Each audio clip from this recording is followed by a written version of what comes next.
Selamat siang Bapak Ibu peserta IHT program sekolah penggerak pada saat ini. Selamat siang, Bu. Selamat siang, Bu.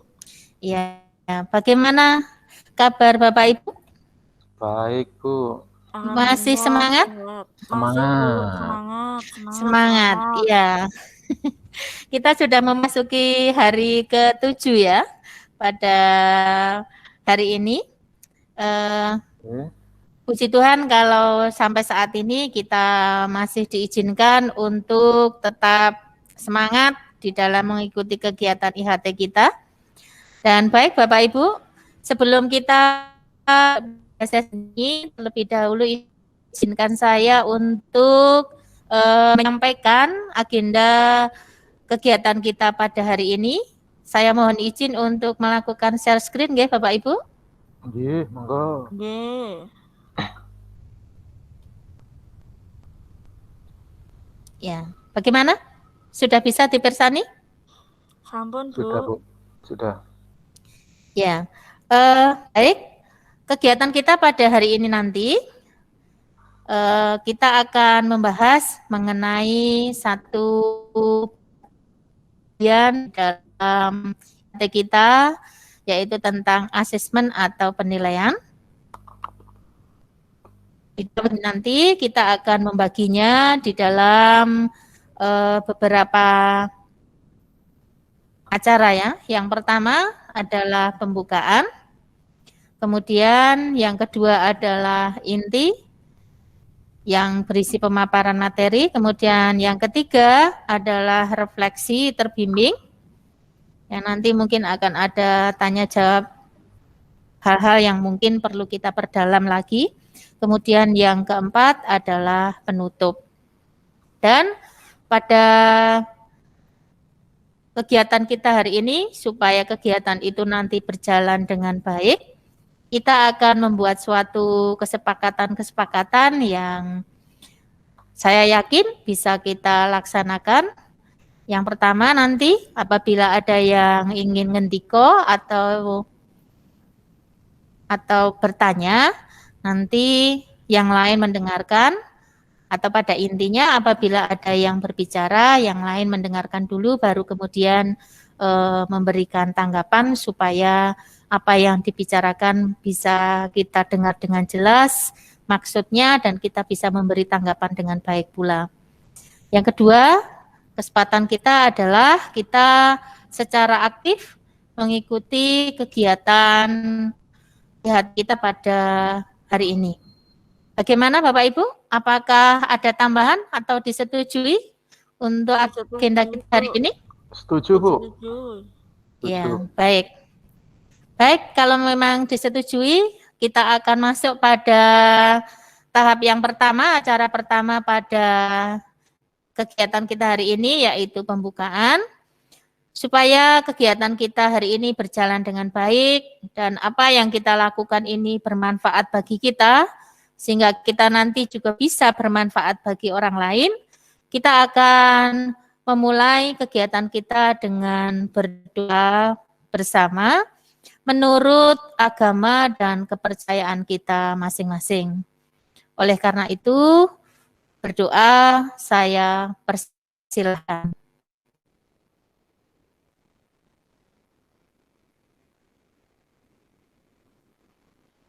Cukup? Baik Bapak Ibu, seperti yang saya ungkapkan tadi bahwa kegiatan kita pada hari ini kita akan mengkhususkan diri belajar tentang asesmen, yaitu mengenai asesmen diagnostik, kemudian asesmen formatif, dan asesmen sumatif. Kegiatan kita pada pagi hari ini memiliki tujuan bahwa nanti setelah mengikuti kegiatan ini, peserta diharapkan dapat mengaplikasikan atau menerapkan asesmen diagnostik, asesmen formatif, dan asesmen sumatif di dalam pembelajaran sehari-hari nanti yang dilakukan. Itu yang menjadi tujuan kita pada kegiatan kita hari ini. Baik, kita akan masuk kepada materi kita. tentang asesmen. Bapak Ibu, asesmen atau penilaian, saya percaya Bapak Ibu sudah sering melakukannya. Tetapi terkadang kita tidak mengerti asesmen apa yang kita lakukan setiap hari itu. Secara garis besar, asesmen atau penilaian itu ada 3 macam, yaitu asesmen diagnostik, asesmen formatif, dan asesmen sumatif. Asesmen itu merupakan suatu bagian yang penting Bapak Ibu. Mengapa itu sangat penting? Asesmen merupakan satu bagian yang penting di dalam suatu proses pembelajaran, karena asesmen itu merupakan bagian yang sangat integral dari suatu pembelajaran Bapak Ibu. Nah, mengapa? Misalnya, kita kembali pada asesmen diagnostik. Asesmen diagnostik atau asesmen yang kita lakukan biasanya pada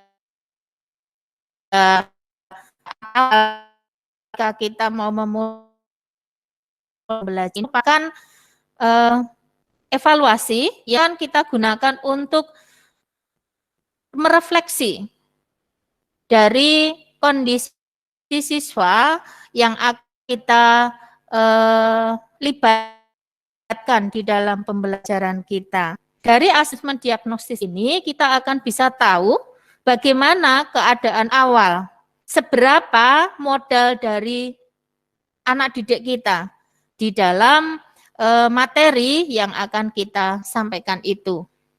Jadi kita bisa bertanya Bapak Ibu di dalam asesmen diagnostis ini, apa yang mereka rasakan, sampai sejauh mana pemahaman mereka mungkin dari pemahaman yang didapatkan sebelumnya.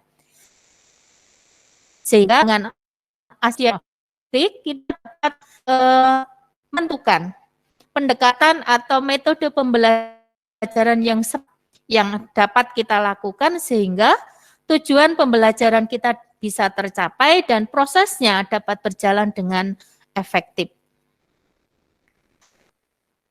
Itu salah satu contohnya. Kenapa asesmen itu merupakan suatu hal yang penting atau yang disebut sebagai integral di dalam suatu pembelajaran.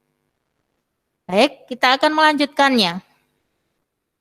Nah, untuk asesmen yang formatif dan sumatif. Di sini, asesmen itu memiliki peran yang pertama. Ada istilah asesmen as learning. Apa artinya itu, Bapak Ibu? Asesmen itu berperan sebagai bahan untuk refleksi dalam proses pembelajaran. Baik tadi untuk asesmen diagnostis maupun asesmen yang lain, formatif maupun sumatif. Yang kedua, asesmen yang bisa kita lakukan yang lain juga adalah assessment for learning. Apa itu? Assessment for learning itu adalah asesmen yang digunakan untuk perbaikan proses pembelajaran.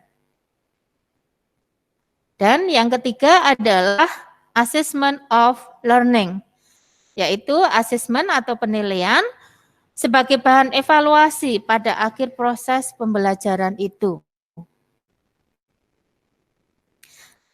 Dari penjelasan ini, kita akan lanjutkan ini. Kita akan melihat apa itu sebenarnya secara khusus mengenai apa itu asesmen formatif dan apa itu asesmen sumatif. Kita sekaligus juga akan mengerti apa perbedaan dari asesmen formatif dan asesmen sumatif. Asesmen formatif itu adalah suatu metode evaluasi yang dilakukan untuk evaluasi proses pemahaman murid. Kemudian, sedangkan untuk asesmen sumatif itu adalah asesmen yang dilakukan pada akhir pembelajaran. Bapak Ibu, ini merupakan hal yang penting yang harus kita ketahui bahwa Asesmen formatif pada intinya itu adalah asesmen yang dilakukan oleh peserta, oleh pendidik atau oleh guru selama proses pembelajaran itu berlangsung. Sedangkan asesmen sumatif itu yang dilakukan pada akhir pembelajaran.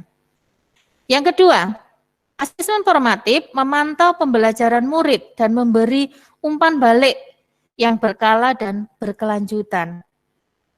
Satu kelebihan dari asesmen formatif adalah kita bisa memberikan umpan balik secara berkala dari suatu pembelajaran. Sedangkan asesmen sumatif seringkali memiliki suatu harga taruhan yang tinggi. Kenapa demikian? Karena asesmen sumatif ini berpengaruh terhadap nilai akhir murid. Sehingga seringkali murid-murid kita atau siswa kita itu lebih mengedepankan hasil atau nilai yang didapatkan dari asesmen sumatif dibandingkan dari asesmen formatif. Sedangkan sebenarnya pendidikan itu tidak hanya mengedepankan hasil, tapi juga bagaimana proses pendidikan itu terjadi. Yang ketiga, bagi murid, asesmen formatif itu berfungsi untuk membantu murid mengidentifikasi kekuatan atau kemampuannya dan asesmen yang perlu untuk dikembangkan. Jadi dari asesmen formatif ini, siswa bisa mengerti mana kelebihan dia dan di mana kekurangan dia. Sehingga murid-murid kita tahu hal apa yang harus dilakukan untuk dia memperkuat apa yang kuat di dalam dirinya dan juga untuk mengubah apa yang menjadi kelemahan dia menjadi suatu kekuatan. Dan untuk asesmen sumatif adalah umpan balik dari asesmen hasil akhir. Dapat digunakan untuk mengukur perkembangan murid, untuk memandu guru dan sekolah merancang aktivitas mereka untuk proyek berikutnya. Kemudian penjelasan untuk asesmen formatif yang keempat, bagi guru dan sekolah, asesmen formatif itu berfungsi memberikan informasi mengenai tantangan apa yang dihadapi oleh murid tadi, bahwa dari asesmen ini murid menjadi tahu di mana kekuatannya dan di mana kelemahannya, dapat melakukan analisa SWOT di dalam dirinya. Sedangkan asesmen formatif itu dapat diberikan oleh guru, oleh teman, dan oleh diri sendiri. Jadi asesmen formatif itu lebih bersifat luas ya Bapak Ibu, sehingga itu tidak begitu menekan siswa. Mohon maaf sebentar. Ya. Barangkali ada yang bertanya Bapak Ibu yang ingin ditanyakan? Baik, kita lanjutkan dulu. Ya, monggo ya, silahkan yang mau bertanya. Mau bertanya, Bu? Iya, mari silahkan. Bagaimana nanti untuk perbandingan pelaksanaan kedua asesmen itu, Bu? Dalam pembelajaran. Iya. Pertanyaan yang bagus sekali Bapak Ibu. Ini sudah masuk di dalam pengaplikasian ya berarti Bapak Ibu. Ini Bapak Ibu nanti untuk bahan materi ini nanti bisa di-copy ya Bapak Ibu. Ini hanya merupakan yang tertampil, ini merupakan peranan ya, yang tadi saya jelaskan tadi, dan juga persamaan dari kedua asesmen yaitu formatif dan sumatif. Nanti bisa dipahami. Kembali pada pertanyaan tadi, bagaimana perbandingannya dari asesmen formatif dan asesmen sumatif? Barangkali ada yang Bapak Ibu yang ingin memberikan tanggapan terhadap apa yang menjadi pertanyaan dari Pak Dwi ya ini tadi ya?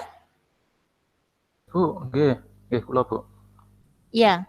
Ada yang memberikan tanggapan? Saya Bu, coba Bu ingin menanggapi. Oh iya, monggo. Ini Bu Tias nggih?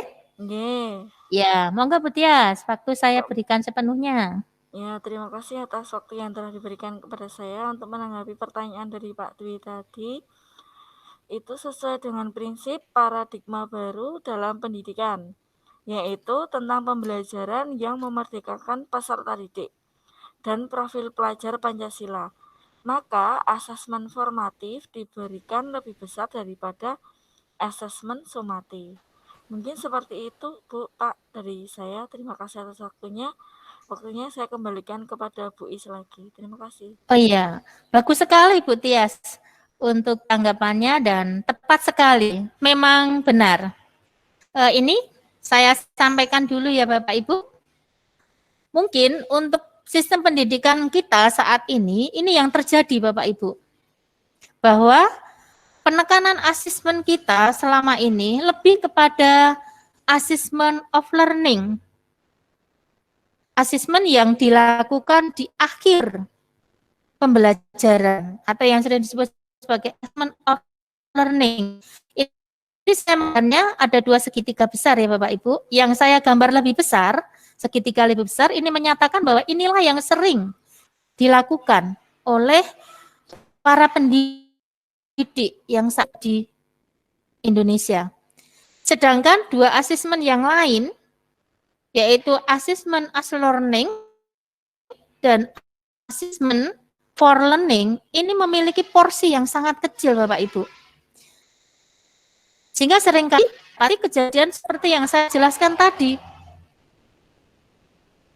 bahwa orang siswa itu hanya terlihat bagaimana mencapai nilai yang baik. Seringkali dan ini menimbulkan suatu karakter-karakter yang tidak baik. Salah satunya adalah ketidakmandirian mereka. Mereka tidak mau belajar. Mereka hanya ingin entah belajar atau tidak, tetapi nilai yang mereka dapatkan itu baik. Itu salah satu kelemahan dari yang sering dilakukan banyak pada saat ini. Nah, bagaimana sebenarnya, harusnya seperti apa kita di dalam mengaplikasikan asesmen atau penilaian ini di dalam mendukung dari paradigma baru pendidikan di Indonesia, sehingga pendidikan di Indonesia ini berdasarkan suatu profil pelajar Pancasila yang berkebinekaan global, bergotong royong, mandiri, kemudian kreatif, bernalar kritis, dan satu lagi, masih ingat apa profil pelajar Pancasila, Bapak Ibu? Ada 6 ya? Ada 6. Nah, terus bagaimana seharusnya? Nah, ini Bapak Ibu, harapan dari paradigma baru pendidikan di Indonesia dengan kurikulum yang baru, yang memang sebenarnya bukan baru ya Bu, penyempurnaan dari kurikulum yang lama. Seharusnya asesmen yang kita lakukan itu seperti yang saat ini tertampil ini, bahwa assessment for learning dan assessment as learning itu harusnya lebih besar.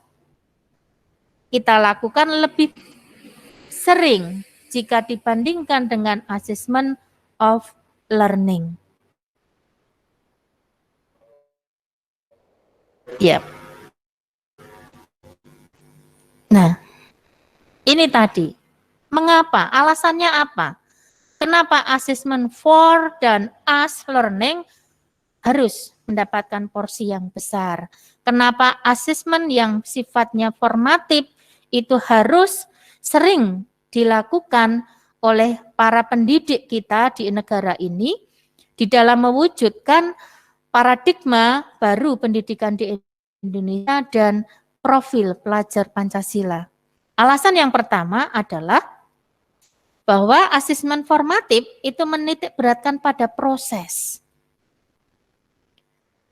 Nah, yang kedua, jika ketergantungan pada asesmen somatif masih terjadi dengan umpan balik yang sedikit, maka justru itu akan menghambat proses dari perkembangan murid atau siswa, terutama untuk menuju pada karakter yaitu pelajar Pancasila. Baik, kita Pak Ibu. Nah, Selain alasan kenapa asesmen formatif itu lebih menitik beratkan pada proses, ini yang terjadi Bapak Ibu. Di dalam asesmen formatif, kita nanti akan bisa memberikan suatu umpan balik Bapak Ibu. Nah, kenapa umpan balik dari suatu asesmen itu penting? Yang pertama, umpan balik itu merupakan kumpulan dari informasi mengenai seseorang melakukan suatu kegiatan. Bagaimana proses pembelajaran itu terjadi? Bagaimana siswa A, bagaimana siswa B, dan bagaimana siswa B, dan selanjutnya di dalam prosesnya. Kita bisa melihatnya lebih detail sehingga kita lebih mengenal bagaimana dari siswa-siswa kita, mana yang perlu dibangun dari siswa-siswa kita. Yang kedua adalah umpan balik ini biasanya berisi hal baik yang sudah dilakukan tadi, sehingga kita memberi tahu kelebihan siswa dan hal yang butuh perbaikan. Kita tahu kelemahannya, sehingga kita tahu apa yang harus kita lakukan untuk memperbaikinya.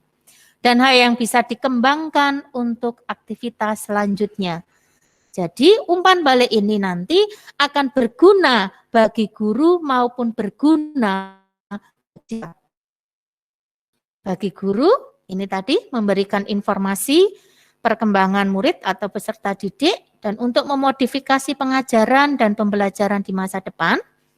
Bagi murid, untuk membantu murid untuk mengetahui apa kelebihan dia, apa kelemahan dia, apa yang menjadi tantangan dia, dan harus bagaimana. Nah, Bapak Ibu, pemaparan saya pada saat ini, saya cukupkan sampai di sini saja. Mungkin ada pertanyaan lagi dari Bapak Ibu? Monggo kalau yang mau bertanya saya persilakan. Ya Bu, saya ingin bertanya Bu. Ya.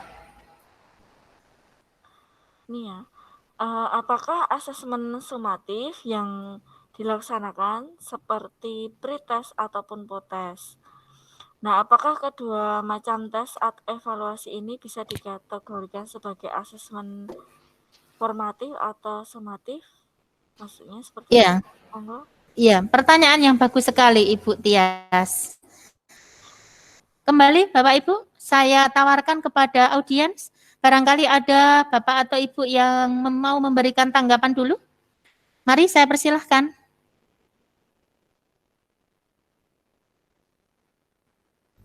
Dari Pak Dwi, mungkin Ya, ada? Bu, saya mau menjawab sebentar yang ditanyakan Bu Tias tadi, Bu. Mau Iya, menyampaikan. monggo mari.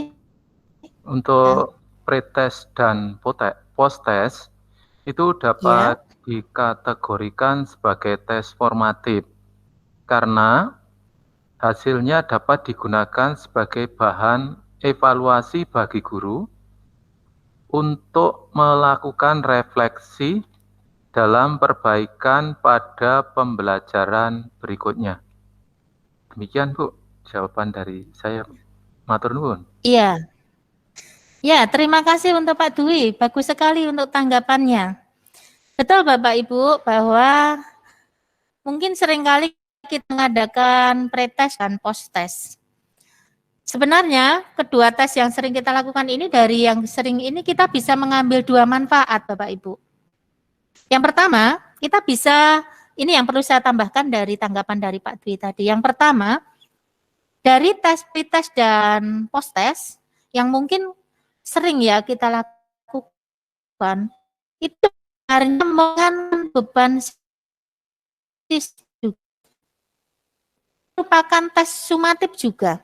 Ketika kita sering melakukan tes yang seperti itu, siswa akan memiliki kesempatan yang lebih besar untuk mendapatkan nilai yang lebih baik.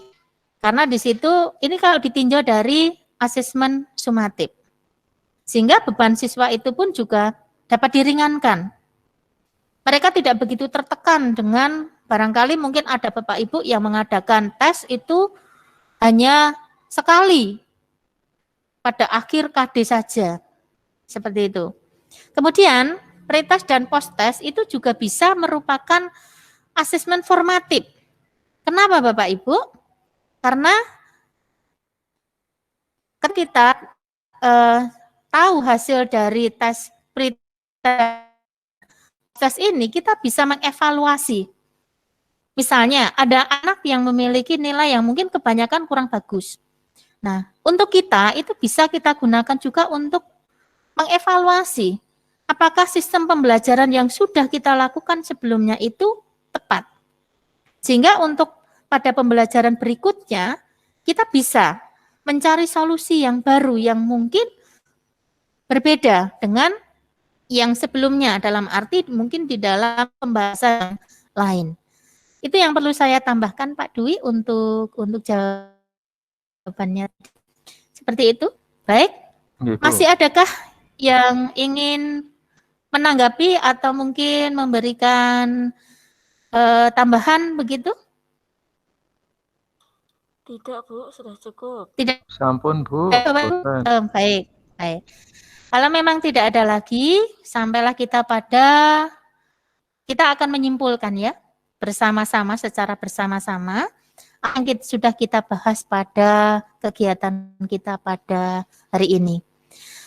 Kesimpulan yang pertama adalah bahwa asesmen itu merupakan bagian yang sangat integral atau penting dalam suatu pembelajaran. Kesimpulan yang kedua adalah ada 3 asesmen.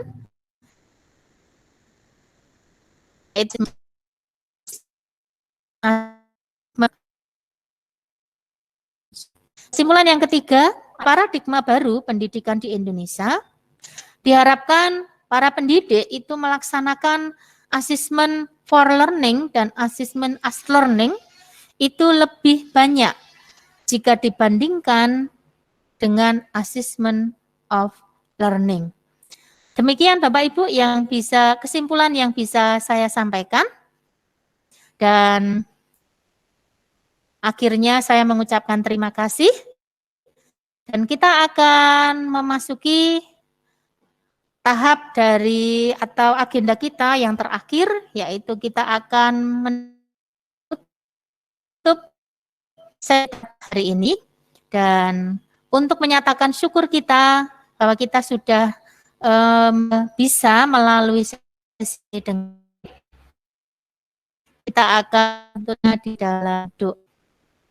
Oleh itu, saya persilahkan untuk berdoa.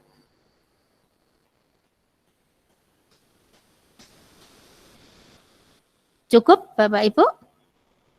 Bapak Ibu, demikian tadi untuk sesi kita pada siang hari ini. Dan tak lupa, tidak ada gading yang tidak retak. Saya menyadari bahwa di dalam memaper materi ini sekali kekurangan.